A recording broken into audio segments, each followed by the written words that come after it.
Alright, so today we'll talk about discernment. Now I know discernment is a one-time lesson in our series of 21 lessons for our Angel Boot Camp, but I want you to know that discernment is something you will use each and every day. It's a practice that you will implement on a daily basis. Now think about this. Each and every time you get in your car, you put on your seatbelt. Your seatbelt is designed to keep you safe while you're on the road, while you're traveling from one point to the next. Discernment is very much the same. As we're navigating through our lives, there are a lot of influences, there are a lot of factors that we come into contact with.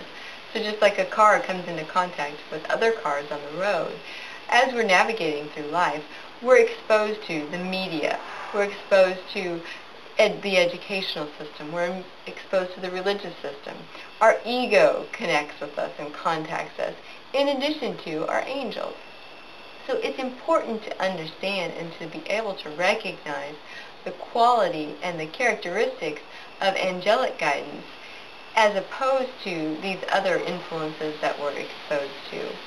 So let me talk to you about a few of the characteristics of angelic guidance or of divine guidance. First of all, divine guidance or messages from our angels will always be very clear. The angels will communicate to you in a way that is clear. It makes sense. It's understandable.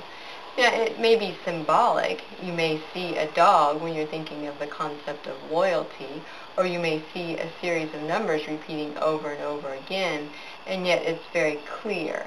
So that's one important characteristic of divine guidance or angelic messages. When the ego is contacting us, or when we're receiving messages from our ego, the information is very scattered. It may come in terms of past, present, or future.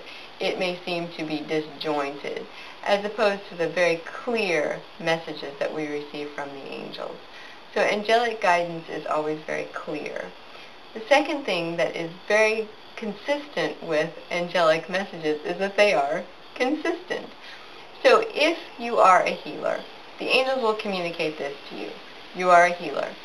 And then the next message, you are a healer. And then you may get a message a week later, you are a healer. This is consistent. Time and time again, you receive the same message. That's one of the innate characteristics of the guidance that we receive from our angels. The ego's guidance will take you all over the place. So one day the ego may guide that you're a healer. The next day the ego may be telling you to go be an accountant. The next day the ego may have you go to Hollywood and try out for a movie. The ego does not have anything solid to which it can attach itself. And so the messages received from our ego or from fear are never consistent, they're never solid, as are the messages from our angels. So angelic messages are very clear and they're very consistent. The third characteristic of angelic messages is that they're very motivating, they're uplifting. So when you do receive a message from your angels, such as you are a healer, it may at first seem a little bit overwhelming, or you may be a little bit cautious about it, and yet if you'll allow yourself to receive the message, something about it will feel right. You'll feel energized by the information. You'll want to do more with it or to act upon it. Now when you compare that to the ego's messages, the messages from the ego are very overwhelming. They deplete our energy. They cause us to feel less than, because the ego will always base its messages on comparison. So whereas the angels will communicate to you what you are, the ego will communicate to you what you're not. So when the angels are affirming who you are, this is very energizing, very motivating. The ego focusing on lack is demoralizing, and it causes us to question and to lose our energy. So the angelic messages are clear, they're consistent, and they're very motivating. Another quality about angelic guidance is that it feels right. It rings true. And so, again, you may be a bit cautious about receiving the message that you're a healer, or you may kind of question that or doubt that on a certain level. And yet, there will always be something within you that can accept and resonate with the information that you receive from your angels. So you may deny it at first, and it may be difficult for you to fathom that or to consider yourself as being that, and yet something deep within you will resonate with the information. Now, the ego's guidance doesn't feel right. It doesn't feel supportive. It doesn't make sense. And so there's a very clear difference between the ego's guidance and angelic guidance. Now, even when it's something that may be a forewarning or a precautionary statement from the angels, you will always feel supported.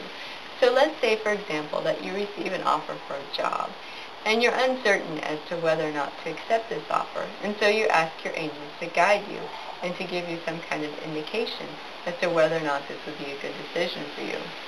If there is something about the job that isn't in your highest and best good, the angels would communicate that to you in a way that is encouraging. Yes, there is a divine right job for you, but perhaps now would be the time to wait. So it is an encouraging message, even though it's encouraging you to pass on the current job offer. The ego's guidance, on the other hand, would be very fear-based. No, run from the job. You can't take it. The world will end. These kinds of messages are what we receive from the ego. So again, even if it's a message that has a precautionary statement to it or is asking us to slow down or to be patient, the angels will always provide for us an alternative, a new frame of reference, or an encouraging way to look at the information. So the angels will provide us information that is clear, consistent, it's motivating, it feels right, and it rings true. The final characteristic of angelic messages that I want to talk with you about today is that the messages we receive from our angels will always focus on us and our unique ability to serve. So the angels will not compare you with someone else. The angels will not rank you according to your credits in the world. The angels will focus on who you are right now and how you are here to express love and to serve. So that's very important when you're thinking about asking your angels for help with your next step, or how you can help a friend, or what it is that you need to do in order to grow most powerfully. Again, the angels will encourage you to focus on service and to focus on the unique and beautiful expression of who you are. The angels will always assure you that you are enough. The angels will always assure you that where you are is the perfect place to start on your divine mission. The ego has a whole other version of that, which would compare or focus on lack or focus on fear. So when you receive those kinds of messages, it's okay, and don't become deterred from growing your intuition and continuing to connect with the angels. But do realize that that is not the quality and characteristic of angelic messages. So divine guidance, angelic messages are clear, consistent, they're motivating, focus on service, and they ring true and they feel right. So, like the car on the road, we're exposed to a lot of different information, as I mentioned earlier. The important thing is that as you're growing in your intuition and as you're strengthening your connection to your angels, don't give up. Don't be discouraged. We're so overwhelmed with the world's messages of fear and doubt and lack. And so it does take practice. It takes dedication. And sometimes it takes perseverance to stand up and say, I'm not going to buy into the fear. I will not compare myself to another person. I will not focus on the past. I will allow my angels to motivate me and to encourage me and to lift me so that I can focus on my life and myself where I am right now and accept that I am truly and completely loved. So know that your angels will motivate you and they will encourage you every step of the way.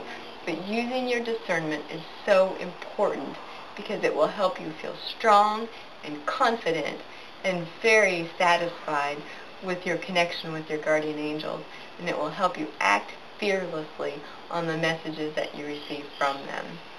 So now we'll work some scenarios and answer some questions about discernment. I really want you to spend some time with this.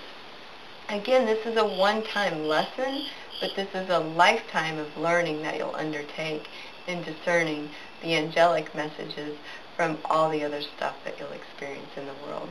So enjoy the lesson today, take it to heart, and be patient. Most importantly, though, enjoy this process.